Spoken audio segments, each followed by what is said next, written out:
Kako bolje rasporediti troškove? Kako god vi mislite da je bolje, obročnom otplatom na rate u postotku, jer uz vas je Go kartica Zagrebačke banke.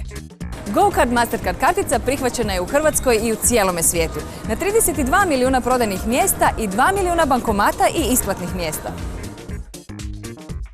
GoCard možete koristiti kao kreditnu karticu pri čemu otplaćujete ugovoreni mjesečni iznos, a to je postotak od učinjenih troškova.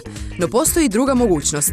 Troškove možete otplatiti na određeni broj mjesečnih rata koje svaki mjesec dospijevaju na naplatu. Možda vam najviše odgovara treća mogućnost. Troškove učinjene tijekom određenog mjeseca možete podmiriti i u cijelosti. Tada je GoCard kartica s odgodom plaćanja bez obračuna kamata. U svakom trenutku znate što se događa na vašoj Go kartici, koliko je raspoloživog limita ostalo i kakvo je stanje kredita.